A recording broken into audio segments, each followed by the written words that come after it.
Very first compound of group 15 element is nitrogen, है ना, N2, ना सिंपल नाइट्रोजन ही बोलते हैं वैसे, बाकी इसका प्रॉपर नेम क्या होता है? It's a di N2. Nitrogen. नहीं, हाँ, प्रॉपरली जो इसका नाम होता है ना, हम्म, वो डाई नाइट्रोजन होता है ना, N2। हम्म, लेकिन अपन सिंपल नाइट्रोजन ही बोलते हैं, तो कोई प्रॉब्लम नहीं होता है ना। बट कहीं पर भी डाई नाइट्रोजन लिखा हुआ है तो इसका मतलब आप यही समझना, N2।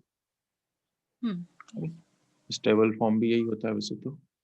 ओके, अब उसको प्रिपरेशन की सिंपल सी तीन, नहीं 4 मेथड्स है। सिंपल है लेकिन very important, very very important. मतलब बोर्ड में तो आती ही है, जेई में भी बहुत सी बार आ गई ये मेथड्स। फर्स्ट के अलावा सारी मेथड्स आ गई। फर्स्ट इतनी इंपॉर्टेंट नहीं है। फर्स्ट के अलावा जो 3 मेथड्स हो रहे हैं ना, वो बार बार आती है, मतलब है ना। इवन जेई एडवांस के अंदर भी मैंने देखी 1-2 बार। ठीक है, जो कि मेथड्स है बहुत इजी है, सिंपली याद रखने वाली है। फिर पता नहीं क्यों पूछते हैं बार बार इसको ये। सबसे पहली मेथड तो यही है, कॉमर्शियल मेथड। तो ये लार्ज स्केल पर जो अपन N2 ऑब्टेन करते हैं, वो कहाँ से ऑब्टेन करेंगे?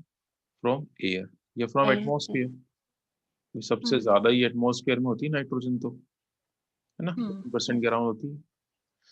अब एटमॉस्फेयर से कैसे एक्सट्रैक्ट करेंगे अपन? एटमॉस्फेयर में गैस फॉर्म में होती है।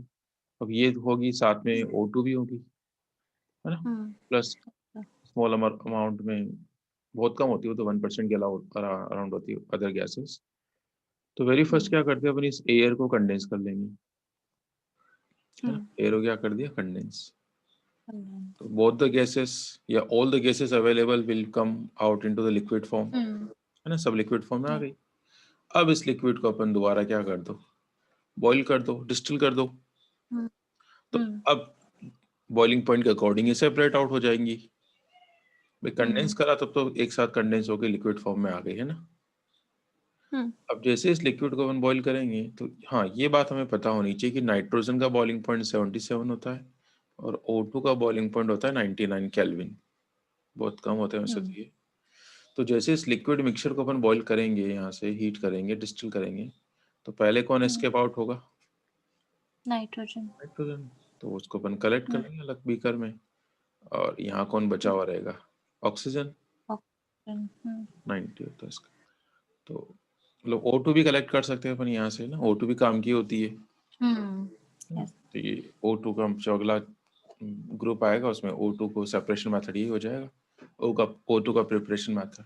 ठीक है, तो पहले एयर को कंडेंस करा, लिक्विड फॉर्म में आ गई सारी गैसेस, है ना। अभी तो मिक्सचर है दोनों, और हम तो सिर्फ O2 अलग चाहते हैं, N2 अलग चाहते हैं, तो फिर डिस्टिलेशन प्रोसेस करेंगे ना।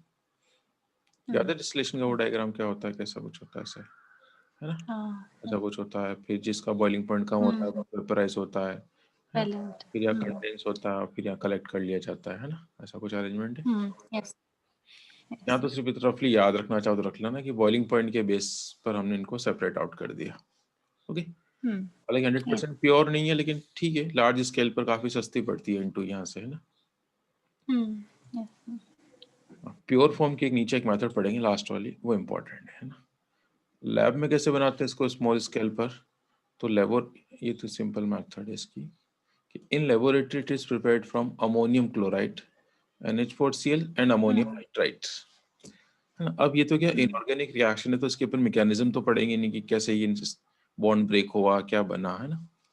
मैकेनिज्म ऑर्गेनिक रिएक्शंस की होती है जो अपन पढ़ चुके हैं सारी, है ना। तो यहाँ तो हमें ये पता होना चाहिए कि दिस प्लस दिस, इन दो रिएक्टेंट के नाम पता है अपन को, अमोनियम क्लोराइड प्लस ये सोडियम नाइट्राइट, है ना, NaNO2, सोडियम नाइट्राइट, है ना। तो ये दोनों रिएक्ट करेंगे तो N2 प्रोड्यूस होगी। तो देखो N यहाँ पर है, N यहाँ पर है, N2 बना ली। अब बाई प्रोडक्ट्स क्या क्या बनेंगे उसके बारे में अपन रफली यहाँ से देखना चाहें तो एक Na और Cl ये है, तो एक बाई प्रोडक्ट NaCl बनेगा। दूसरा यहाँ पर H बच गया और यहाँ पर O बच गई, तो एक बाई प्रोडक्ट, बस ऐसे ही। ठीक है, तो ये हमें पता होना चाहिए from this and this. Third method, by the decomposition of ammonium dichromate, है ना। अब ये भी हमें पता होना चाहिए कि जो अमोनियम डाइक्रोमेट होता है ना, उसको जब अपन थर्मली हीट करेंगे या थर्मल डिकम्पोजिशन, मतलब breakdown at higher temperature, it will also release the nitrogen. तो तो देखो इसमें से N अगर अपन एलिमिनेट कर दें तो बाई प्रोडक्ट्स क्या क्या बचेंगे, एक तो वाटर होगा और एक क्रोमियम ऑक्साइड बनेगा। यस तो ये हमारे पेपर में कैसे आएगी, बस आपको ये दे देंगे और एरो पे लिख देंगे हीटिंग का साइन, है ना। तो हमें पता होना चाहिए कि इससे N2 प्रोड्यूस होती है N2 या ये प्लस ये दोनों मिलकर N2 बनाते हैं, है ना। ये थोड़ा याद करना, ये थोड़ा रटने वाली बात है ना। यस क्या करें, क्वेश्चंस तो आते हैं इस टाइप के, है ना। थोड़ा सा अपन ये सोच सकते हैं, देखो नाइट्रोजन प्रिपेयर कर रहे हैं तो इसमें भी N वाला कंपोनेंट है, अमोनियम क्लोराइड, ये भी नाइट्रोजन का कंपोनेंट है ना। फोर्थ मेथड ये बहुत इंपॉर्टेंट है, मतलब समझने के लिए इंपॉर्टेंट नहीं है, ये बार मतलब पूछी जाती है बार बार, क्योंकि इसमें जो नाइट्रोजन मिलेगी ना वो बिल्कुल ही प्योरली मिलेगी। इनमें तो क्या हो रहा था कि बाई प्रोडक्ट्स जो बनते हैं ना वो इजीली सेपरेट नहीं होते, इनको सेपरेट करना पड़ता है हमें अदर मेथड से। यहाँ पर जो बाई प्रोडक्ट बनेगा वो अपने आप सेपरेट आउट हो जाएगा। तो देखो, तो very pure nitrogen is obtained ना बाय द थर्मल डिकम्पोजिशन, है ना, of a sodium azide and barium azide. तो देखो ये एजाइड आयन क्या होता है, तो जो एजाइड आयन होता है वो ये होता है N3 minus, this is the azide ion, AZID। Okay, तो अपन जैसे अपन को बनाना है बेरियम एजाइड, तो बेरियम का फॉर्मूला मतलब barium ion is this, azide ion is this, तो फॉर्मूला क्या बन जाएगा, ये 2 यहाँ पर ये 1 यहाँ पर, ये चार्ज क्रिस क्रॉस हो जाते हैं, तो 1 तो ये अपन शो नहीं करेंगे, BN3 N3 का ट्वाइस ये, तो दिस इज बेरियम एजाइड, है ना, ये रहा बेरियम एजाइड। तो इसको हीट करेंगे, देखो N2 सेपरेट कर लो तो बचा क्या, बाई प्रोडक्ट तो ये बचा मेटल, ये तो वैसे सेटल डाउन हो जाएगा, गैस अलग कलेक्ट हो जाएगी, है ना। तो ये बिल्कुल ही प्योर मिलेगी, और कुछ नहीं होगी। सिमिलरली सोडियम एजाइड से ऑब्टेन कर लेंगे अपन, तो सोडियम एजाइड का फॉर्मूला तो Na की +1 charge, azide ion is this one, है ना। तो चार्ज दोनों का 1 है तो मेंशन नहीं करेंगे, simply NaN NN3 sodium azide. यहाँ पर भी रिएक्शन, तो बताइए कि N2 बनेगा तो बाई प्रोडक्ट क्या बचा, Na Na वो वैसे ही सेपरेट हो रहा है। अच्छा, yes एक ये वाला N पढ़ा था अपन ने, N ऊपर 3 माइनस आयन, इसका क्या नाम था, nitride ion अच्छा नाइट्राइड, IDE। अभी जो है ये इट्स एजाइड, दोनों अलग अलग है ना। it's a यहाँ पर 3 नाइट्रोजन ने एक नेगेटिव ले रखा है, जबकि यहाँ एक नाइट्रोजन ने 3 इलेक्ट्रॉन्स गेन कर रखे हैं ना। ओके, तो क्वेश्चन कैसे आ चुके हैं बोर्ड में और जेई में कि from which of the following method, ऐसे चारों मेथड्स दे देंगे वो, है ना, कि कौन से मेथड से प्योर नाइट्रोजन ऑब्टेन होती है ना? तो फिर हमें पता होना चाहिए कि सोडियम एजाइड या बेरियम एजाइड से ऑब्टेन होती है, अमोनियम डाइक्रोमेट से नहीं होती, NH4Cl से नहीं होती, और एयर से तो पता ही है क्यों नहीं होती, क्योंकि जो अपन कंडेंस करते हैं एयर को तो अदर गैसेस भी इसमें इन्वॉल्व हो जाएगी। ओके, और बहुत सारी गैसेस होती है एटमॉस्फेयर में, चाहे कम होती है, लेकिन yes sir. इसको आप 2-3 बार देख लेना, ये इंपॉर्टेंट है, मतलब बेरियम एजाइड वाला। और चारों मेथड्स ही आनी चाहिए ना, क्योंकि एक बार 2 बार ये भी पूछा हुआ है कि which one of the following is not the method of preparation of nitrogen. तो अगर अपन ये पहचान गए कि किस किस से बनाते हैं, NH4Cl से बनाते हैं, अमोनियम डाइक्रोमेट से बनाते हैं, और सोडियम या बेरियम एजाइड से बनाते हैं, तो इनके अलावा और कोई भी आ जाए तो अपन समझ जाएंगे कि वो उसका मेथड नहीं है N2 प्रिपरेशन का। ओके, Yes ये जो सोडियम एजाइड है ये यहाँ पर यूज होता है, कहाँ पर, एयर बैग्स में यूज होता है ये, airbags है ना, गाड़ियों के अंदर होते हैं ना, कार के अंदर, तो yes उसके अंदर ये भरा होता है सोडियम एजाइड। तो ये क्या थोड़ा शॉक सेंसिटिव होता है, जैसे कि कोलिजन होगी, टक्कर होगी, तो ये ब्रेक होगा, तो ब्रेक होगा तो क्या बनेगा, सोडियम और N2, N2 N2 मतलब बहुत स्पीडली होती है रिएक्शन, है ना, इट्स वेरी फास्ट रिएक्शन, मतलब इसका ब्रेकडाउन बहुत इजीली हो जाता है, इजीली मतलब स्पीडली होगा, और ये N2 प्रोड्यूस होगी, N2 इस बलून के अंदर भर जाएगी, yes बलून, एयर बैग जिनको, एरो बलून जिनको कहते हैं अपन, फिर वो प्रोटेक्शन कर देते हैं। ओके, तो this compound is used, sodium azide is used. तो ऐसे भी याद रह जाएगा अपन को ये, एक तो ये इम्पोर्टेंट क्यों है, एक तो इसे प्योर N2 मिल रही है, है ना। दूसरा हमें ये याद इसलिए रह जाएगा कि अपन प्रीवियस ईयर के क्वेश्चंस करेंगे, उसमें बार बार ये वाली मेथड पूछी गई है, 2-3 बार तो पूछी है।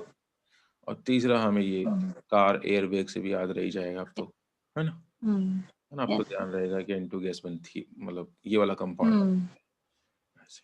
भाई कोई चीज एक तो होता है समझ के अपन याद करें चीजों को, है ना, और कुछ चीजों में क्या समझने का नहीं होता, उनको सिर्फ याद ही करने का होता है। तो फिर क्या तरीका होता है कि उसको अपन 2-3 बार देख ले या डेली टाइप से रिलेट कर ले कहीं ना कहीं, है ना, कि भाई ये कहाँ काम आता है, थोड़ा सा उसके ऊपर सोच लिया 2-3 बार, तो फिर हमें याद रहती है ना। बस जरूर थोड़ी हर चीज अपन समझ के ही करें कि कैसे बॉन्ड टूटा होगा, कैसे बना होगा, है ना। ऐसा देख के एक रिएक्शन अपन पढ़ नहीं सकते क्योंकि सिलेबस भी कुछ होता है। इसे रटना तो नहीं कहेंगे, बस आप रूटीन लाइफ में 2-3 बार इसको ले आओ तो फिर ये याद रहती है लंबे टाइम के लिए, है ना। तो इनऑर्गेनिक को थोड़ा कुछ इस तरीके से पढ़ेंगे। बाकी इसमें कॉन्सेप्चुअल क्वेश्चंस भी है, अपन अभी तक तो कॉन्सेप्चुअल पार्ट ही था ही, इससे पहले तो सारे कॉन्सेप्चुअल पार्ट था, बस ये प्रिपरेशन में थोड़ा सा कुछ लॉजिक अपन ही लगा रहे हैं। अब बात करेंगे नाइट्रोजन की properties, physical property and chemical दोनों एक साथ ही पढ़ लेते हैं। तो नाइट्रोजन इज कलरलेस, है ना, कोई कलर होता ही नहीं है। अगर होता तो अपन को एटमॉस्फेयर कलरफुल दिखता। अब ये वाली बात भी रटने की नहीं है, अपन को पता है N2 एटमॉस्फेयर में होती है ना, ऑर्डर भी नहीं होती इसमें कोई, है ना, कोई स्मेल नहीं होती। नहीं तो कौन ओपन एयर में रहना चाहता अगर इसको कुछ स्मेल होती तो, है ना। कोई टेस्ट वेस्ट नहीं इसका, ये तो चलो चखने पर पता चल जाता है। नॉन टॉक्सिक, ये सारी बातें उनको पता है ना, वरना तो टॉक्सिक भी नहीं होती है। दूसरी बात, ये एटमॉस्फेयर में O2 अवेलेबल होती है, बट ये दोनों अंडर नॉर्मल कंडीशन रिएक्ट नहीं करते। ये तो हमें पता है कि N2O2 रिएक्ट करेंगे तो NO2 NO यानी कंपाउंड्स बनेगा, but under normal condition they do not react. N2 N2 रहेगा, O2 O2 के फॉर्म में रहेगा, है ना। लेकिन बहुत हाई टेम्परेचर अगर हो जाए तो ना अराउंड 2000 केल्विन, है ना, वो लाइटनिंग जब होती है, थंडर स्टॉर्म, तब हाई टेम्परेचर प्रोड्यूस होता है, इन दैट केस रिएक्शन अकर्स, है ना। तो उस केस में एटमॉस्फेरिक N2 और एटमॉस्फेरिक O2 रिएक्ट करके क्या बनाती है, NO, नाइट्रिक ऑक्साइड बनाएगी। ओके, ठीक है, ध्यान रख लेंगे अपन, तो इजी है वैसे भी। यूजेस क्या है इसके, तो देखो एक तो ये फर्टिलाइजर्स इंडस्ट्री में बहुत काम की है ना, जितने भी फर्टिलाइजर्स होते हैं वो क्या बोलते हैं, वो मतलब उसमें नाइट्रोजन कंटेंट होता ही है उसका, है ना, प्लांट्स के लिए चाहिए ना ग्रोथ के लिए, तो फर्टिलाइजिंग इंडस्ट्री में काम आती है, फर्टिलाइजर इंडस्ट्री में। और ये खुद इनर्ट होती है, तो जहाँ कहीं अपन को इनर्ट एटमॉस्फेयर चाहिए वहां पर भी इसको अपन काम में ले सकते हैं, है ना। जिसमें मैंने बताया था वो चिप्स के पैकेट में, वेफर्स के पैकेट में N2 भरी होती है, तो ये हो गया इसके यूजेस हो गए। तो इतने कोई खास इंपॉर्टेंट मतलब इम्पोर्टेंट तो है हमारे लिए ये, but paper exam point of view से ये वाला पॉइंट इतना इम्पोर्टेंट नहीं है, ठीक है। अब अपन पढ़ेंगे अमोनिया के बारे में, है ना। तो अमोनिया का सबसे पहले पढ़ेंगे प्रिपरेशन। ये मैंने बता दिया था जस्ट फॉर नॉलेज, का अमोनिया का आईपीसी नाम होता है AZA, अज़ान, अज़ान कुछ ऐसे। अब इसको प्रिपेयर कर रहे हैं, एक्चुअली ये नाइट्रोजन का कंपाउंड है ना, इसलिए अपन इसको पढ़ रहे हैं, है ना। तो और ये भी काफी कॉमर्शियली इंपॉर्टेंट कंपाउंड होता है अमोनिया। तो इसको बनाने की जो मेथड है वो कहलाती है हेबर्स प्रोसेस, ठीक है। एक तो नाम से भी अपन को याद होनी चाहिए, what's Haber's process, the process of preparation of ammonia, है ना। अब ये कैसे प्रिपेयर होता है, नाइट्रोजन और हाइड्रोजन से, ठीक है। अब ये वाली जो रिएक्शन होती है ना, ये रिवर्सिबल रिएक्शन है ना, मतलब अमोनिया बनेगा बट रिवर्स आने के चांसेस भी है इसके। तो हम ये चाहते हैं कि रिएक्शन फॉरवर्ड में ही प्रोसीड होए, अमोनिया ही बने ज्यादा से ज्यादा, तो उसके लिए अपन को कुछ कंडीशंस मेंटेन करनी पड़ेगी, है ना। तो हमने पढ़ा था ली शैटलिए प्रिंसिपल, है ना, शैटलिए प्रिंसिपल पढ़ता था हमने। वही तो बताता है कि कोई भी इक्विलिब्रियम अगर सेटअप हो रखा है और आप चाहते हैं कि इक्विलिब्रियम फॉरवर्ड में ही जाए, तो उन्होंने बताई थी कंडीशंस कि टेम्परेचर क्या रखना है, प्रेशर क्या रखना है, कॉन्सेंट्रेशन क्या रखना है। तो according to Le Chatelier principle we will maintain the conditions, है ना। तो एक बार अपन बैलेंस इक्वेशन देख लेते हैं क्या है ये, N2 plus 3H2 gives twice of NH3 and one more thing, ये एक्सोथर्मिक होती है। ये बात अपन को पता होनी चाहिए कि the reaction is Exothermic. ये रिएक्शन एक्सोथर्मिक होती है। ये डेटा तो याद रखना कोई जरूरी नहीं कि -92 रिलीज हो रही है, बट माइनस में होता है, बस ये याद रख लेना है ना। और यहाँ पर कैटलिस्ट रिक्वायर होता है आयरन ऑक्साइड, है ना, आयरन एज ए कैटलिस्ट होता है यहाँ पर। टेम्परेचर 20 में 700 के अराउंड है। It's not very high temperature, है ना, 700 कुछ ज्यादा टेम्परेचर नहीं होता इंडस्ट्री के अंदर। हाँ, प्रेशर इसमें बहुत ज्यादा है, 200 एटमॉस्फेयर, है ना, 200 atmosphere, it's quite high pressure. ठीक है, तो ये कंडीशंस को अपन 1 बाय 1 डिस्कस करते हैं ना। कि तो ली सेटलियर के अकॉर्डिंग तीन कंडीशंस अपन को मेंटेन करनी होती है। पहला, इफेक्ट ऑफ कॉन्सेंट्रेशन। तो रिएक्टेंट की कॉन्सेंट्रेशन अगर अपन ज्यादा रखेंगे तो इक्विलिब्रियम किस तरफ शिफ्ट होगा? फॉरवर्ड में। क्योंकि ज्यादा अगर रिएक्टेंट मॉलिक्यूल्स होंगे, है ना, मोर कंसंट्रेशन मतलब more reactant molecules per unit volume, है ना, तो उनमें number of collisions per second ज्यादा होने के चांसेस है, तो प्रोडक्ट ज्यादा बनेंगे, है ना। इन जनरल ऐसा ही होता है। हमने काइनेटिक्स पढ़ ली तो हमें ये तो पता चल गया है ना कि rate of reaction increases when the concentration increases, है ना। तो इसलिए ये तो होगा कि if increase the concentration of nitrogen hydrogen, the more chances of reaction to proceed in forward direction, है ना, पहला क्राइटेरिया। दूसरी कंडीशन ये भी है कि जैसे जैसे अमोनिया बनती जा रही है उसको एलिमिनेट करते जाओ, इसको हटा, मतलब एलिमिनेट का मतलब क्या, रिमूव करते जाओ, है ना। इसको एक्यूमुलेट मत होने दो प्रोडक्ट को, इकट्ठा होगा तभी तो ब्रेक डाउन होगा। तो प्रोडक्ट कैसे बन रहा है उसको हटाते जाओ। This is also one of the way of shifting the equilibrium in forward. Next, temperature का रोल। कि टेम्परेचर क्या रखें अपन, कम रखें या ज्यादा रखें, तो उसके लिए हमें देखना पड़ेगा जैसे एंडो और एक्सो। तो ये तो कौन सी रिएक्शन है? एक्सोथर्मिक। तो एक्सो मतलब हीट तो खुद ही रिलीज कर रही है reaction, reactants themselves are releasing the heat, they have the higher heat, है ना। अगर हम इनको हीट दे देंगे तो फिर तो ये वापस रिवर्स में आ जाएगी। तो टेम्परेचर यहाँ पर क्या करना पड़ेगा, कम रखना पड़ेगा। हमने पढ़ लिया ना ये तो। प्रिंसिपल कहता है कि एंडोथर्मिक के लिए टेम्परेचर फेवरेबल कंडीशन होती है ना, मतलब हाई टेम्परेचर रखेंगे तो है ना, वहां पर एक फॉर्मूले से भी प्रूव करा था अपन ने बकायदा, ये है ना। चलो यहाँ पे से भी याद ही रख लो आप, है ना, वो लॉग के टर्म एक फॉर्मूला था ना। अभी तो याद कर लेते हैं, या याद है अपन को इतना तो वैसे भी, कि रिएक्शन अगर एक्सो है, अगर खुद हीट रिलीज कर रही है तो टेम्परेचर वहां पर क्या रखना पड़ेगा, कम रखना पड़ेगा। तो लो टेम्परेचर इससे फेवरेबल कंडीशन। ओके, अब लेकिन यहाँ पर एक प्रॉब्लम आती है कि अगर अपन टेम्परेचर कम रखेंगे तो चलो रिएक्शन तो फॉरवर्ड जाएगी, लेकिन इसकी जो रेट है, उसकी जो स्पीड है प्रोडक्ट बनाने की, वो स्लो हो जाएगी। तो फिर वो ओवरकम करने के लिए what we use, catalyst. Catalyst का फंक्शन क्या होता है, to speed up the reaction, है ना, कि रिएक्शन की रेट बढ़ा देते हैं। ओके, अब प्रेशर का क्या रोल है, प्रेशर क्या रखें, कम या ज्यादा रखें? तो ये भी मैंने आपको शायद पढ़ाया था लास्ट ईयर, हाँ पढ़ाया तो था मैंने, कि प्रेशर बढ़ाते हैं ना तो इक्विलिब्रियम उस तरफ जाता है जिस तरफ नंबर ऑफ मोल्स कम होते हैं, है ना। इसका डिटेल तो अपन 11 में पढ़ते हैं ऐसा क्यों होता है, बट अभी तो आप ऐसे स्टेटमेंट याद रख लो कि प्रेशर बढ़ाते हैं ना तो इक्विलिब्रियम किस तरफ जाता है, इक्विलिब्रियम टुवर्ड्स लेस मोल, लेस मोल की तरफ शिफ्ट हो जाएगा ना। और सिर्फ गैस के मोल ही काउंट करेंगे इसमें ना। तो इधर कितने मोल्स है टोटल, 4, और इधर 2, है ना। तो अपन प्रेशर इंक्रीज करेंगे तो ये लेस मोल यानी कि pressure is favourable, higher pressure is the favourable condition. Okay, तो प्रेशर ज्यादा होना चाहिए। तो देखो 200 के अराउंड है तो ज्यादा है ये। ओके, ध्यान रखिए। एक्चुअली मोल क्यों देखा है, क्योंकि प्रेशर और मोल एक तरीके से डायरेक्टली प्रोपोर्शनल होता है ना।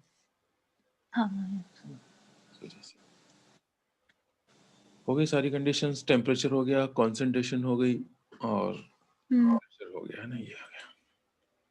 तो ये सारी कंडीशंस में लिख रखी है मैंने इसके अंदर, है ना। अब इसका फ्लो चार्ट, इसकी एक क्या बोलते हैं इसको, स्कीमेटिक डायग्राम। इंडस्ट्री में जब ये अमोनिया का प्रोडक्शन होता है तो कैसे, मतलब सेटअप कैसे होता है। तो ये फ्लो चार्ट अपने टेक्स्ट बुक में दे रखा है, तो उसको समझ लेते हैं अपन, है ना। सिंपल लाइन से खींचनी है, इसमें अपन कोई ऑपरेटर्स के वो डायग्राम। तो देखो सबसे पहले क्या कर रहे हैं अपन, यहाँ से N2 और H2 पास करेंगे 1:3 की रेशो में।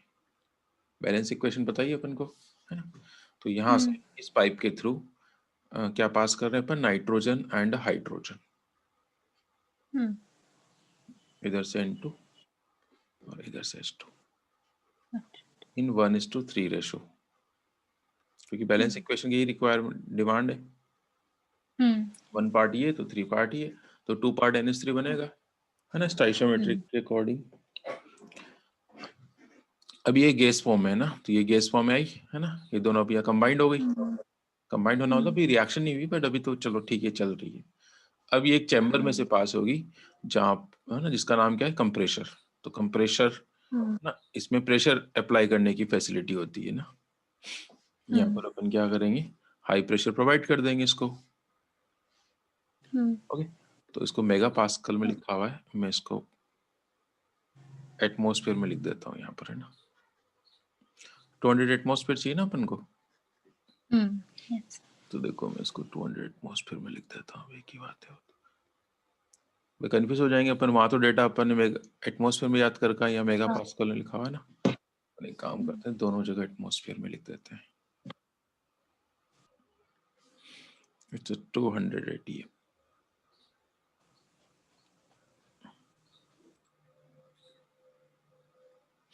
Okay, 200 atmosphere. चलो,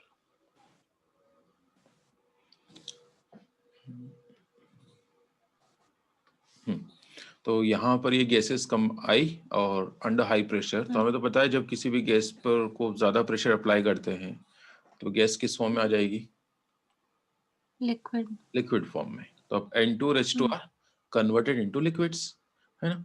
अब वो यहाँ से मूव करी लिक्विड फॉर्म में, अब यहाँ नीचे आएगी, तो नीचे यहाँ पर कैटलिस्ट है ना, आयरन ऑक्साइड, साथ में ये 1-2 कैटलिस्ट और है। तो कैटलिस्ट के प्रेजेंस में इनको रिएक्ट करना पड़ेगा, है ना। एज वेल अपन ने टेम्परेचर भी मेंटेन करा हुआ है यहाँ पर 700 केल्विन, तो ये तो फेवरेबल कंडीशन मिल गई। तो N2 और H2 अब रिएक्ट करेगी और क्या बना लेगी, वो अमोनिया। ठीक है, तो ये अमोनिया यहाँ पर कलेक्ट कर लिया, ठीक है। अब सपोज थोड़ी बहुत N2 और H2 ने रिएक्शन नहीं करी, क्योंकि 100% एफिशिएंसी तो नहीं होती हर जगह, तो let some amount of N2 and H2 left unreacted, है ना। मतलब उन्होंने कैटलिस्ट के ऊपर पास हुई, टेम्परेचर मिल गया, but still remains as N2 and H2। तो वो अनरिएक्टेड को अपन वेस्टेज नहीं जाने देंगे, उसको दोबारा पंप के थ्रू, है ना, ये से वेस्टेज जा रही थी तो उसको एक पाइप के थ्रू, है ना, फिर से कहाँ से पास कराया इसको, वही कैटलिस्ट के ऊपर से, है ना। तो अल्टीमेटली वो रिएक्शन करेगी, करनी पड़ेगी उनको, है ना। तो इसमें कन्वर्ट हो जाएगी अमोनिया में।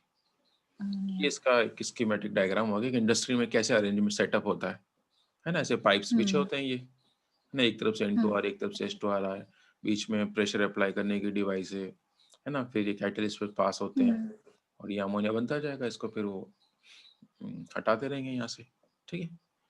और ये इसका वो है कि गुड यील्डिंग के लिए क्या करते हैं कि जो अनरिएक्टेड होती है उसको भी दोबारा रिएक्ट करा के पास करते हैं अगेन एंड अगेन। ओके, तो ये स्कीमेटिक तो जनरली नहीं पूछा जाता, है ना। बट ये जरूर पूछा जाता है कि what are the favourable conditions for the production of ammonia, या to maximise the yielding of ammonia. Ammonia का यील्ड आपको ज्यादा से ज्यादा करना है ना, तो हमें क्या क्या कंडीशंस मेंटेन करनी पड़ेगी।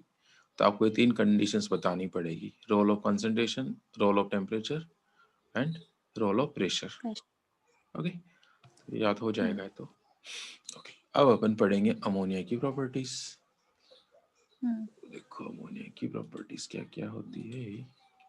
तो वेरी फर्स्ट अमोनिया है, तो अमोनिया के अंदर स्मेल होती है, और अपन को पता है इसकी पंजेंट स्मेल होती है ना। 0 ग्रुप में यही आती है, अमोनिया की स्मेल ही आती है। प्रैक्टिकल की डेट्स तो आ गई है वैसे आपकी, लेकिन पता नहीं होंगे नहीं होंगे, अभी तो शुरू ही नहीं करा स्कूल ने प्रैक्टिकल एग्जाम, बोर्ड की डेट आ गई, बताओ। हाँ, मैं तो बस दिखा ही रहे हैं। हाँ, लेकिन फिर भी मतलब उनको थोड़ा सोचना चाहिए। एवरी ईयर ही जनवरी में होते हैं, तो अभी तो सिचुएशन खराब है, तो अभी जल्दी रहने क्या मतलब है।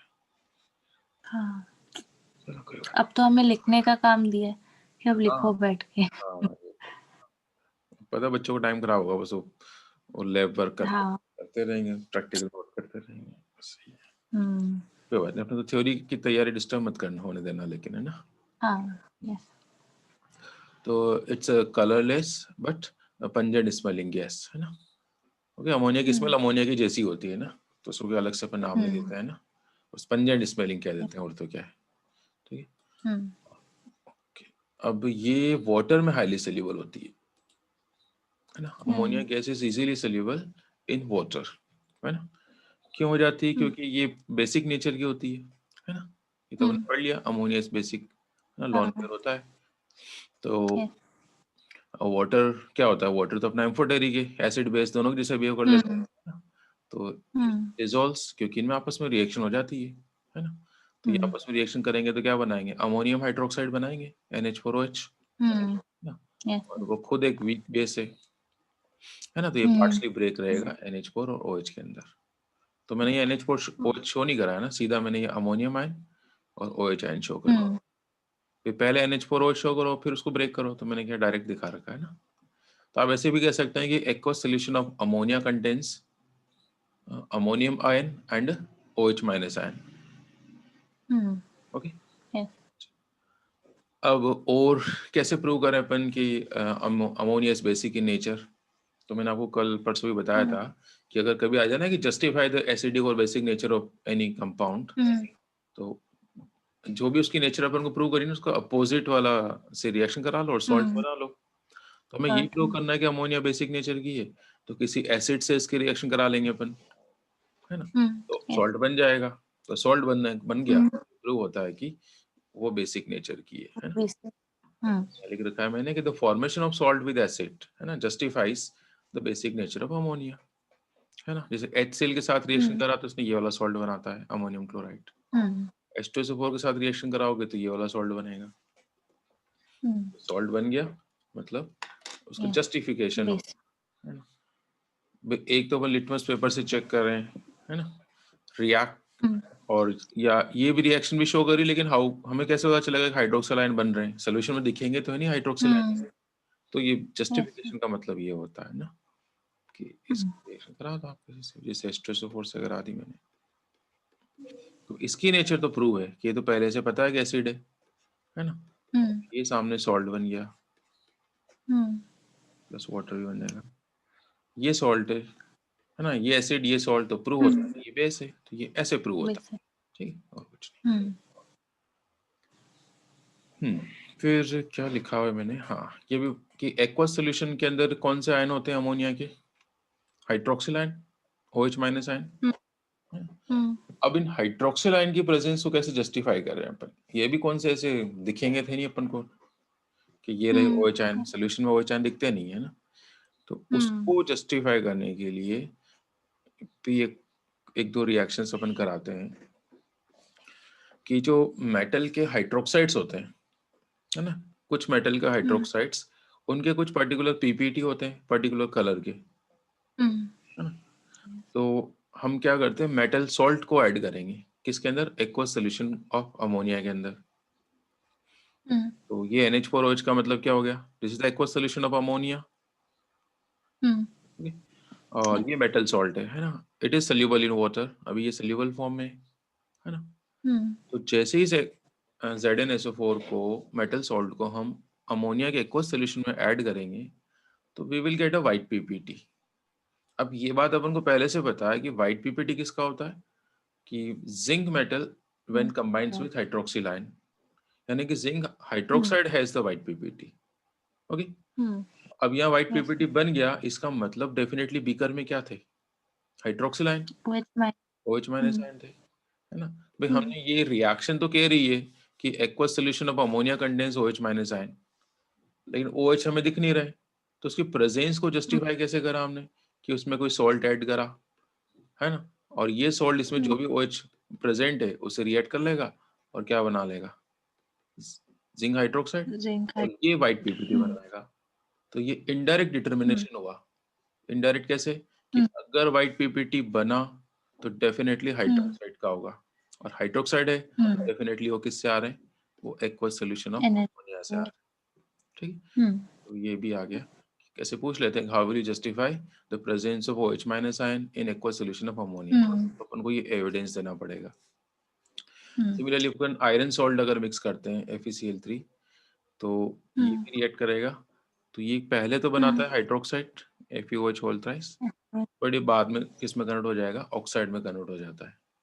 ठीक है, having some water molecule attached to it, और इसका जो कलर होता है वो ब्राउन कलर का होता है ना। भाई ये तो एक्वस फॉर्म है, मतलब ये पीपीटी नहीं है, ये पीपीटी नहीं है, और है ना, similarly no PPT no PPT, but जैसे इनको मिक्स करें तो यहाँ पर आपको पीपीटी दिख गया, इसका मतलब रिएक्शन हुई है ना। पीपीटी आ गया, और पीपीटी के कलर से हम बता सकते हैं कि कौन सा कंपाउंड बना हो। तो ये अपन को दो याद रखने हैं यहाँ पर, है ना। अपन ने अमीन चैप्टर में भी ऐसा कुछ पढ़ा था, अगर आपको याद आ रहा हो तो। यस सर याद है हमने कहा था कि प्राइमरी अमीन्स का एक्वस सोल्यूशन, उसमें भी तो हाइड्रोक्सिल आयन होते हैं। ये यस इंपॉर्टेंट क्वेश्चन था अमीन चैप्टर के अंदर।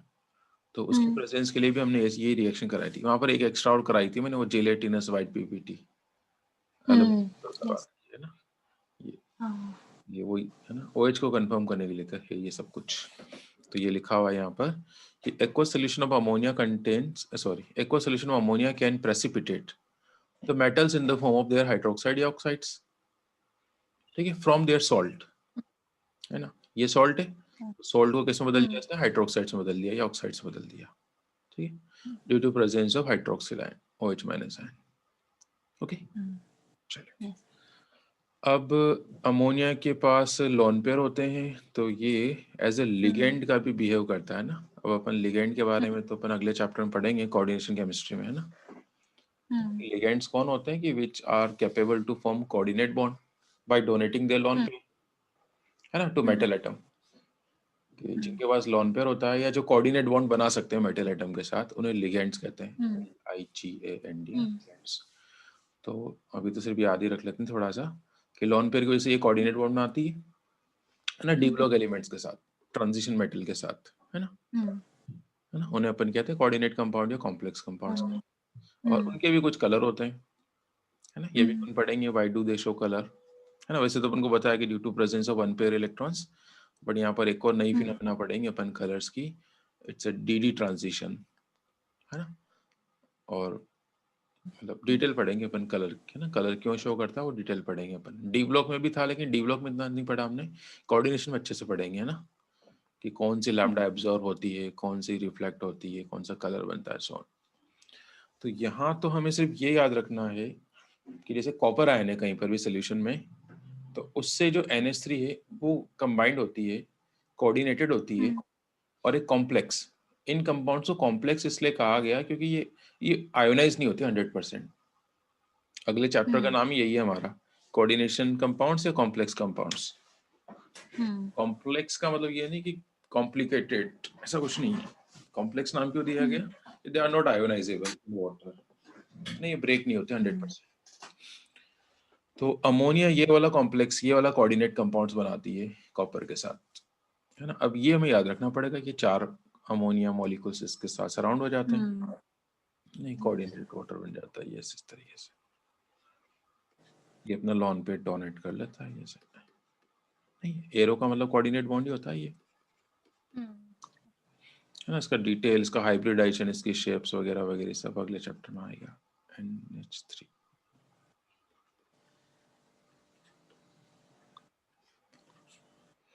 तो इस कंपाउंड का कलर आप याद कर लो, ये ब्लू कलर का होता है।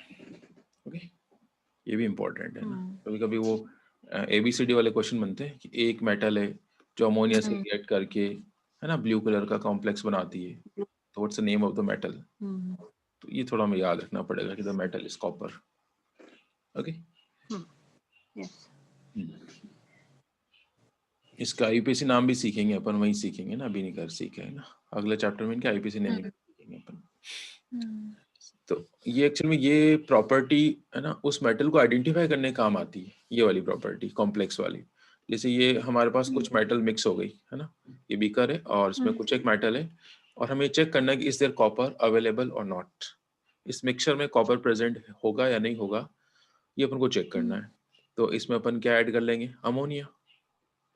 और अगर ब्लू कलर डेवलप हो जाता है, ब्लू कलर फॉर्म हो गया, तो अपन समझ जाएंगे कि definitely which element, which ion is also present, which metal is also present, copper ion is also present. ठीक है, तो ऐसे आयन के डिटेक्शन में भी काम आती है प्रॉपर्टी।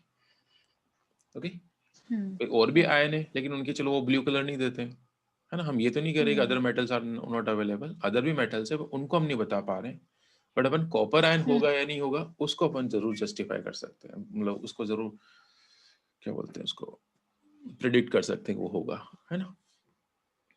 सिमिलरली ये सिल्वर के साथ भी एक कलरलेस कंपाउंड बनाएगी, वो भी हमारा जाना पहचाना है, टॉलेंस रिएजेंट बनेगा, देखना अभी। तो देखो AgCl तो वाइट पीपीटी होता है, तो अपन जानते हैं ना, AgCl का तो वाइट पीपीटी होता है।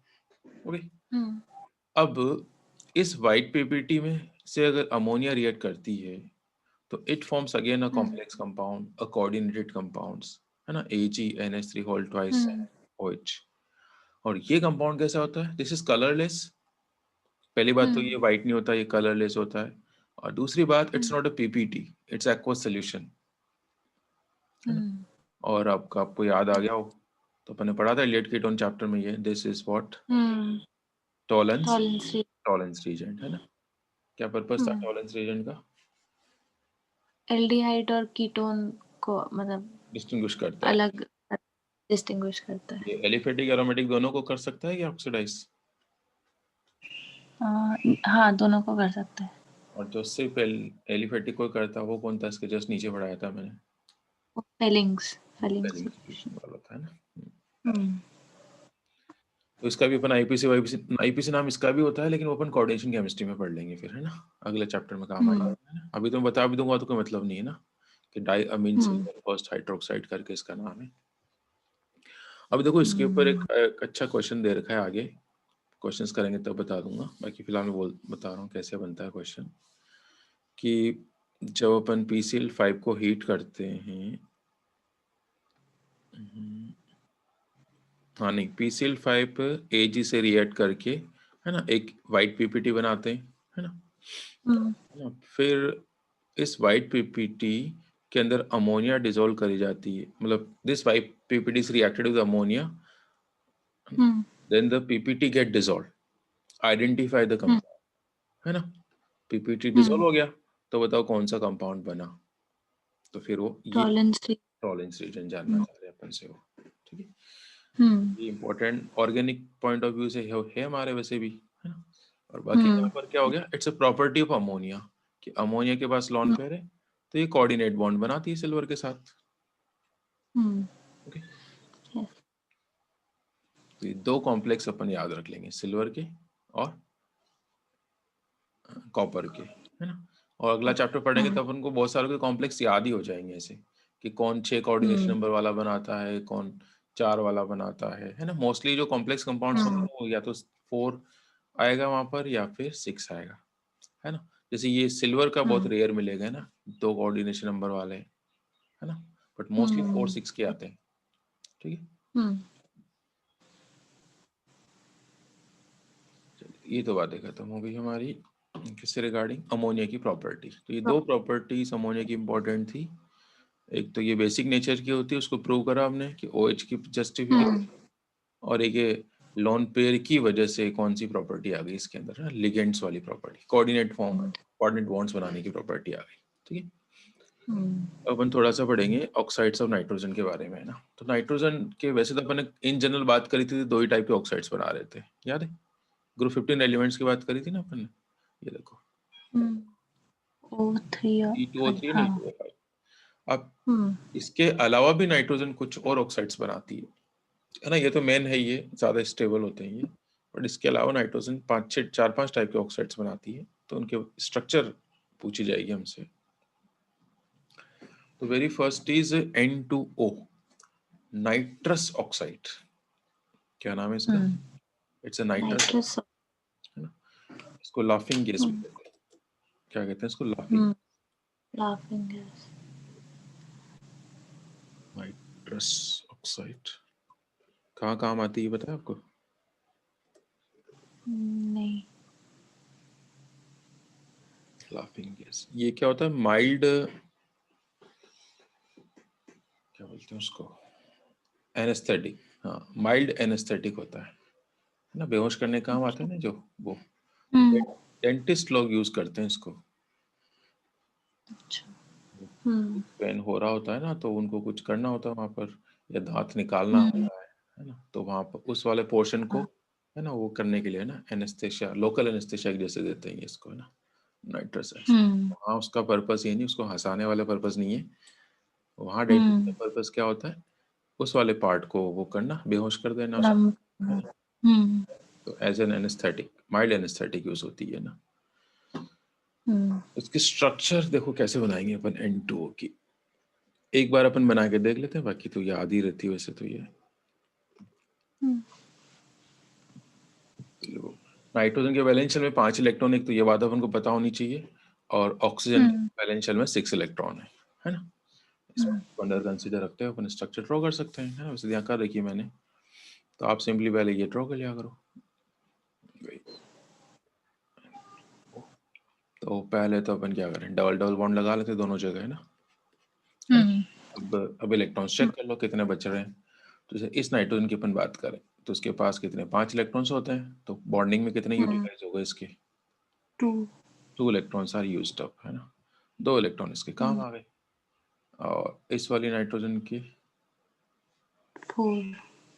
इसके 1 2 3 4 काम में आ गए, और हम्म। ऑक्सीजन के 2 इलेक्ट्रॉन्स काम में आ रहे हैं। तो ऑक्सीजन के पास 6 होते हैं, तो 6 में से 4 एज ए लॉन पेयर आ गए। हम्म। ओके। अब नाइट्रोजन के यहाँ पर देखो 4 बॉन्ड बना सकता है नाइट्रोजन, है ना, 5 नहीं बना सकता, है ना। तो ये तो अपन कहेंगे नहीं कि अनस्टेबल है ना, वो तो नहीं कहना अपन हम्म। को। या फिर एक काम करो, पहले ये वाले मत बनाओ, ये वाले हमें ये तो पता ना, N2 नाइट्रोजन। हम्म। यस। अब इससे आप N2O की स्ट्रक्चर ड्रॉ करो, वो आसान रहेगा।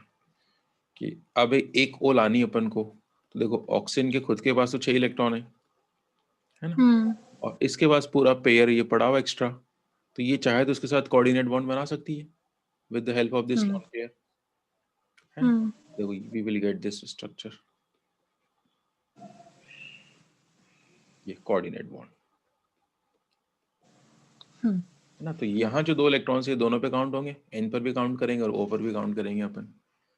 हम्म। ओके, ये एक यस। तरीका होगा। अब इसमें एक और स्ट्रक्चर शो कर रखी मैंने यहाँ पर, ये देखो। तो उसको कैसे कर रखा है, उसे रेजोनेंस करवा रखा है। रेजोनेंस कैसे, कि भाई ये वाले लॉन पेयर यहाँ, मतलब ये पाई बॉन्ड यहाँ आ जाए, ऑक्सीजन हम्म। अपने लॉन पेयर यहाँ शेयर कर ले, है ना, यहाँ पर। हम्म। ये एक और स्ट्रक्चर पॉसिबल है इसकी, है ना, दिस वन। हम्म। बट आपको तो एक स्ट्रक्चर याद रखनी कोई सी भी, तो मेरे हिसाब से ये ज्यादा सही है अभी, है ना, कि पहले N2 की ड्रॉ कर लो, हम्म। और फिर O को अकेले होके बना, कोऑर्डिनेट। समझ में आ जाएगा कैसे बॉन्डिंग हो रही है ना, मतलब ये वाली स्ट्रक्चर ज्यादा इजी है, है ना। यस। अब NO की याद करते हैं, देखो, और NO की एक प्रॉपर्टी भी पढ़नी है अपन को नीचे। नाइट्रिक ऑक्साइड इसका नाम है ना, NO का नाम क्या होता है? Nitric oxide. Nitric oxide. तो यहाँ पर अपन बात करें इंडिविजुअल, इनके वो लिखते हैं, पहले सेपरेटली इनकी लुईस डॉट ड्रॉ कर लेते हैं, फिर पता चल जाएगा आपको, है ना। वे 2 इलेक्ट्रॉन शेयर तो करने ही पड़ेंगे, ऑक्सीजन तो मिनिमम 2 ही करना चाहेगी, नाइट्रोजन को तो 3 की जरूरत है ना, इसके पास 5 है, यस। और इसको 2 इलेक्ट्रॉन की जरूरत है। तो बट ऑक्सीजन 3 शेयर नहीं कर सकती, तो 2 की शेयरिंग करा लेते हैं पहले। तो ये वाले 2 इलेक्ट्रॉन और ये वाले 2 इलेक्ट्रॉन की शेयरिंग कराते हैं अपन, तो we will get double bond. अब इसके पास क्या बचेगा, एक तो लॉन पेयर बचेगा और एक सिंगल इलेक्ट्रॉन भी बचेगा, ये वाला। ऑक्सीजन के पास 2 ही लॉन पेयर बचेंगे अब, है ना, क्योंकि ये तो काम आ गए। तो एक मिल गई स्ट्रक्चर इसकी NO की, है ना। यस। अब NO के ऊपर कुछ क्वेश्चंस बनते हैं, कि ये जो इसके पास सिंगल इलेक्ट्रॉन है ना, इसको क्या कहते हैं अपन, अनपेयर, अनपेयर्ड या फिर ऑड इलेक्ट्रॉन। तो इस ऑड इलेक्ट्रॉन की वजह से this NO has paramagnetic nature. कौन सी नेचर होती है इसकी? Paramagnetic, paramagnet. है ना। तो पता है अपन को पैरामैग्नेटिक कौन होते हैं, which have one pair electron, which are attracted towards magnet. Yes. तो ये क्वेश्चन पूछा जाता है कि why is nitric oxide paramagnetic in nature, तो बता दोगे? ड्यू टू प्रेजेंस ऑफ, चाहे आपको स्ट्रक्चर नहीं Unpaired. पता है ना, बट उन्होंने खुद ने किया पैरामैग्नेटिक है, तो और 1 मार्क का हाँ. क्वेश्चन है, तो आप सीधा लिख सकते हैं कि due to presence of electrons, है ना। ओके, दूसरी बात इसके ऊपर ये आती है कि इसका ऑक्टेट कंप्लीट नहीं है नाइट्रोजन का। यहाँ पर देखो नाइट्रोजन के पास कितने इलेक्ट्रॉन है बॉन्डिंग स्टेट में यहाँ पर टोटल? 5. नहीं, बॉन्डिंग टोटल 1 2 3 4 5 6 7, ये हाँ, दो इलेक्ट्रॉन 7. भी काउंट करेंगे ना, टोटल 7 है, हम्म. 8 नहीं है, तो ये थोड़ी तो अनस्टेबल होगी। Yes. स्टेबिलिटी अचीव करने के लिए क्या करता है, इसके पास दो ऑप्शन है। पहला ऑप्शन तो क्या है कि ये खुद के ही एक और मॉलिक्यूल से कंबाइंड हो जाए।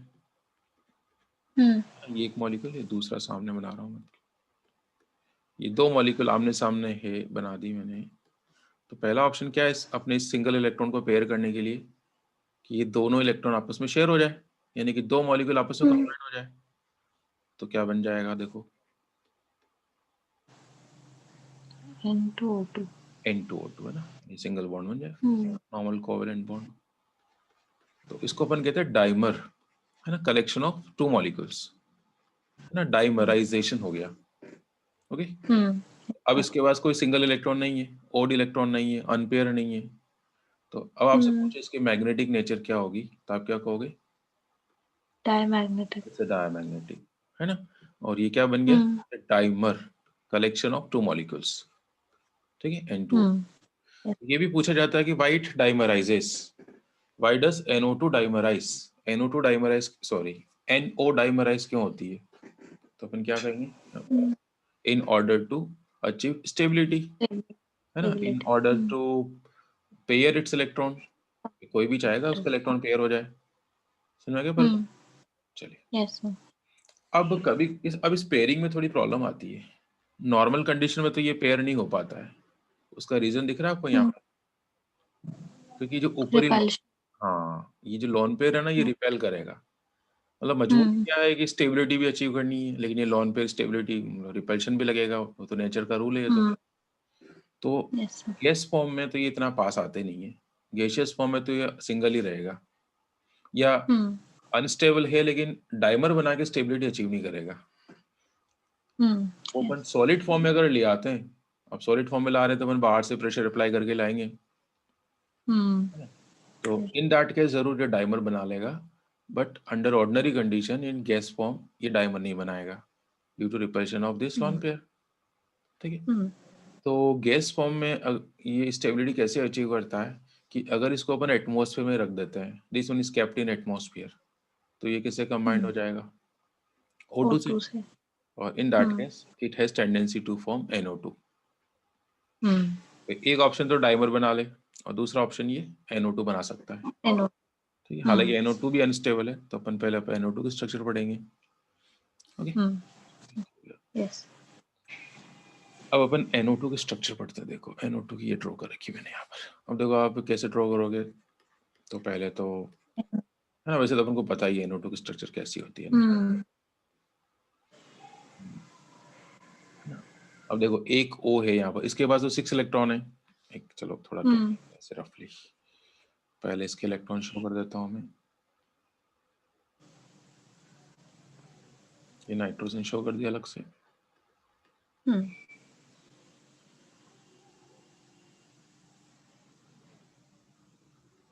तो इस वाली O के साथ तो ये दो इलेक्ट्रॉन शेयर हो जाएंगे ना, नॉर्मल कोवलेंट बॉन्ड्स बन जाएंगे। तो ये बन गए नॉर्मल कोवलेंट बॉन्ड्स। चलो कोई बात नहीं, मैंने अलग ऊपर वाले से दिखाता सही रहता, इनके साथ दिखा देंगे ना, है ना। और ये सिचुएशन है, ये तो दो नॉर्मल कोवलेंट बॉन्ड बन गए। अब यहाँ पर ये ऑक्सीजन तो दो नॉर्मल कोवलेंट बॉन्ड नहीं बनाएगी, है ना, क्योंकि फिर नाइट्रोजन की वैलेंसी क्या हो जाएगी अगर अपन इसको ऐसे करेंगे। तो नाइट्रोजन क्या करेगी, अपना इलेक्ट्रॉन पेयर पूरा का पूरा इसके साथ कोऑर्डिनेट कर लेगी, है ना। ये सिचुएशन है। और जो सिंगल इलेक्ट्रॉन है वो ये रहा, ठीक है। तो ये टोटल बॉन्ड्स कितने, तीन ही है भी यहाँ पर, है ना। टोटल चार ऐसे नॉर्मल बॉन्ड्स नहीं बनेंगे यहाँ पर, ना, क्योंकि वो अनपेयर नहीं हो पाते इस वजह से, है ना। Yes. क्योंकि ये ऐसे ड्रॉ मत मत करना ये। ओके, तो ऐसे ड्रॉ करने का मतलब उसमें क्या, 4 अनपेयर होना, तो 4 अनपेयर नहीं बना सकती नाइट्रोजन। ये मैंने आपको सिखाया था 2s the configuration 2s2 2p3। हाँ. तो ये 3 बॉन्ड तो बना सकती है, मतलब 4 बॉन्ड तो बना सकती है, लेकिन 4 कैसे बनाएगी? 3 तो नॉर्मल बनाएगी और एक कोऑर्डिनेट बना सकती है। Yes. नॉर्मल कोवेलेंट के लिए अनपेयर चाहिए, कोऑर्डिनेट के लिए अनपेयर नहीं चाहिए, है ना। हरिवसन में Yes, sir. तो इसमें 4 अनपेयर अवेलेबल नहीं है, तो we will not show this kind of situation, है ना। तो ये कोऑर्डिनेट ही बनेगा यहाँ पर आगे वसन में। Yes. तो अब देखो यहाँ पर भी नाइट्रोजन के पास पूछा आपसे कितने इलेक्ट्रॉन है टोटल, 8 हो गई क्या इसके पास? ये कितने दिख रहे हैं आपको? गिनो, काउंट करो टोटल कितने इलेक्ट्रॉन है इनके पास। 1 है ना, 2 3 4 5 6 7, अभी भी 8 नहीं है इसके पास, यानी अगेन दिस आल्सो अनस्टेबल, है ना, ये भी अनस्टेबल होगा और ये भी पैरामैग्नेटिक नेचर शो करेगा, है ना। तो अब वही सेम रीजन या सेम पॉइंट की in order to achieve stability क्या करना चाहेगा, डाइमराइज, मतलब इसका ही जैसा दूसरे मॉलिक्यूल के साथ कंबाइंड हो जाएगी, है ना। देखो अब ये बॉन्ड बना लेंगे, तो ये हो गया डाइमर। तो ये क्या बन गया? N2O4। तो देखो ये N2O4 की स्ट्रक्चर भी सीख लिया अपन ने, कहाँ गया, नीचे बना रखा होगा मैंने कहीं, है ना। ये किसकी स्ट्रक्चर हो गई? N2O4 की। ठीक है, dinitrogen tetroxide, dinitrogen tetroxide. Okay, और ये डायमैग्नेटिक हो गया। अच्छा, NO2 का कलर आप याद रखना, ये इंपॉर्टेंट है। NO2 का कलर कैसा होता है? ब्राउन। ब्राउन कलर की गैस होती है, तो बार बार आएगा प्रैक्टिकल में। और जब ये डाइमराइज हो जाता है तो दिस इज कलरलेस। मतलब डाइमराइजेशन के बाद क्या क्या ऑब्जर्वेशन देखेंगे अपन, कि एक तो पैरामैग्नेटिक डायमैग्नेटिक में कन्वर्ट हो जाता है, नेचर इसकी, और दूसरा कलर चेंज हो जाता है ना, ब्राउन कलर डिसअपीयर हो जाता है, और अनस्टेबल से स्टेबिलिटी की तरफ चला गया, है ना। 2-3 पॉइंट्स याद रखना, है ना। ओके, दूसरी एक और बात मैं बता रहा था कि इनके जो आईयूपीएसी नाम होते हैं ना नाइट्रोजन के ऑक्साइड्स के, वो कैसे लिखते हैं कि उसका ऑक्सीडेशन नंबर मेंशन करके लिखते हैं। तो मैं किसी एक का लिख देता हूँ, जैसे इसी का लिख देता हूँ, चलो यार, नाइट्रस ऑक्साइड का आईयूपीएसी नेम पता है क्या होगा इसमें? इसका ऑक्सीडेशन नंबर क्या है? बनाएगा शायद, है ना, 1+1। नाइट्रोजन फर्स्ट ऑक्साइड, ये आजकल ऐसे नाम लिखे जाते हैं इनके, ये आईयूपीएसी नाम है इनका। नाइट्रोजन ऑक्साइड बोलेंगे सभी को, बस क्या कर देंगे ब्रैकेट में उसका ऑक्सीडेशन नंबर। जैसे इसका करना है तो यहाँ पर शायद +2 आएगा, तो नाइट्रोजन सेकंड ऑक्साइड, है ना। तो ऐसा भी नाम लिख सकते हो, है ना, nitrogen third oxide, nitrogen fifth oxide, ऐसा आईपीसी नाम हो जाएगा। तो ये ध्यान रख लेंगे, तो है ना, ये आईपीसी नेम है। बाकी नाइट्रस ऑक्साइड तो कॉमन नेम है इसका, है ना। चलिए, तो ये बातें हो गई, ये मैंने लिख रखा है यहाँ पर कि नाइट्रिक ऑक्साइड, एक बार और देख लेते हैं कुछ रह गया हो तो, कि नाइट्रिक ऑक्साइड पैरामैग्नेटिक होता है, गैस फॉर्म में है, but due to presence of unpair electron, sorry, state due to presence of unpair electron, but on solidification it becomes diamagnetic, है ना, due to formation of dimer. Dimer बना लेगा, dimer, formation of dimer, unpair electron gets paired. Okay, ठीक है। तो ये diagram मैंने ऊपर बना रखा है, इसलिए यहाँ नहीं बनाया। अच्छा, वो ऊपर का तो मैंने हटा दिया, दिखा देता हूँ मैं फटाफट से यहाँ पर।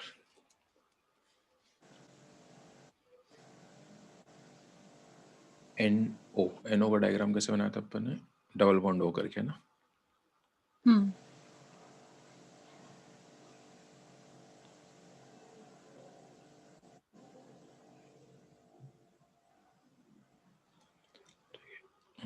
यहाँ पर सीधा डाइमर ड्रॉ कर रहा हूँ मैं ना। एक लॉन पेयर और होगा नाइट्रोजन के पास, है ना।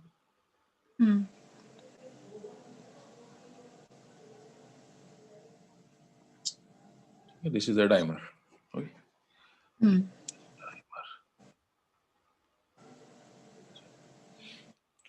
फिर क्या लिख रखा है मैंने कि but in gas form it has no tendency to dimerise. ये सॉलिड फॉर्म में बना है डाइमर, ये भी ध्यान रखना है ना. ये लिखा है ऑन सॉलिडिफिकेशन. गैस फॉर्म में नहीं बनाता है क्योंकि वो लॉन पेयर में रिपल्शन होता है ना. ये रिपेल करेंगे, नहीं बनने देंगे इसको. और although in gas form it releases it reacts with O2 to form NO2.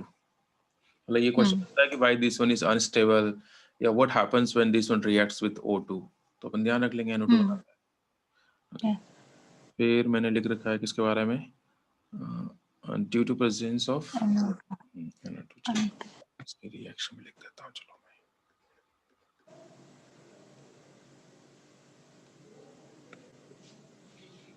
अब NO2 के ऊपर लिखा हुआ है मैंने कि NO2 डाइमराइज क्यों करता है, क्योंकि यहाँ पर भी वही बात है ना, अपने इलेक्ट्रॉन्स को पेयर अप करने के लिए. ये एक मॉलिक्यूल,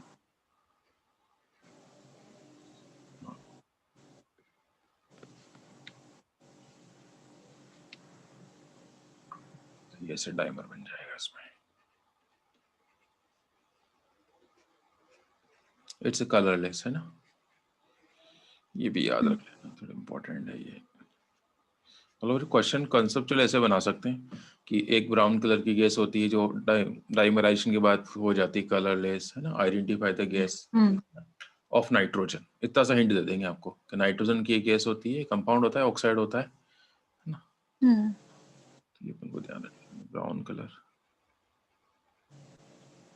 कलरलेस. ठीक है, तो देखो अपन को किस किस की स्ट्रक्चर आ गई.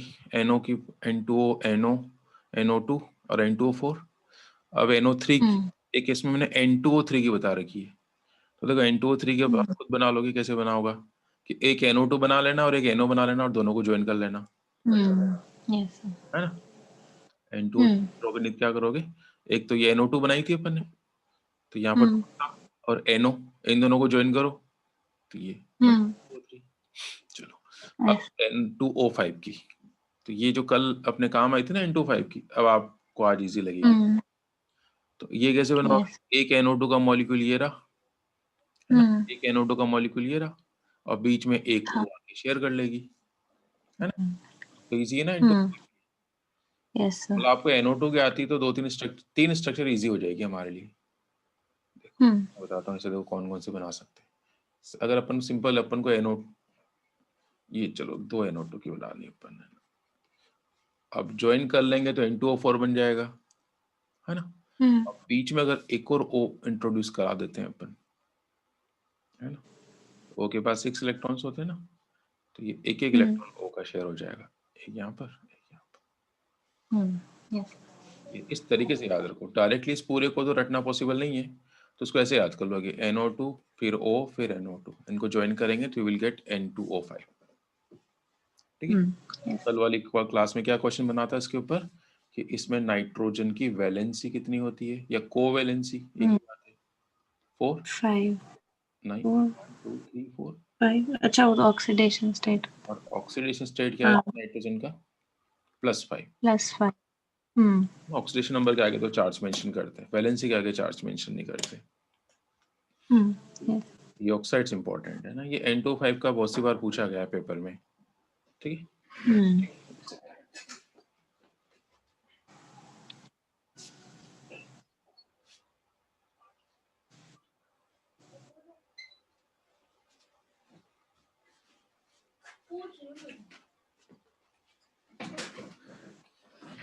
चलिए, ये तो हो गया ऑक्साइड्स कंप्लीट. बस अपन को पढ़ना है NO3 के बारे में ना, नाइट्रिक एसिड क्या होता है, इसका प्रिपरेशन और प्रॉपर्टीज. इसकी प्रॉपर्टी भी इंपॉर्टेंट है, ये दो, ये वाली प्रॉपर्टी इंपॉर्टेंट है. और ये ब्राउन रिंग टेस्ट, ये बहुत इंपॉर्टेंट है. ये अपने प्रैक्टिकल में भी है, वाइवा भी पूछा जाता है और थ्योरी में भी क्वेश्चन आता है ना, डेफिनेटली आता है इसमें से, है ना. और कॉम्पिटिटिव एग्जाम में भी बहुत सी बार पूछा जाता है कि जो ब्राउन कलर का कॉम्प्लेक्स बनता है वो कौन सा होता है, क्या होता है, एक्सेट्रा. ये अपन कर लेंगे तो अपना ग्रुप 15 कंप्लीट हो गया, है ना. ग्रुप इन हो जाएगा, फिर ग्रुप 16, 17, 18 ये करेंगे। तो इसको नेक्स्ट क्लास में करें, फिर शुरू भी कर लेंगे तो हो नहीं पाएगा कंप्लीट, है ना? Yes, sir. वो हेलो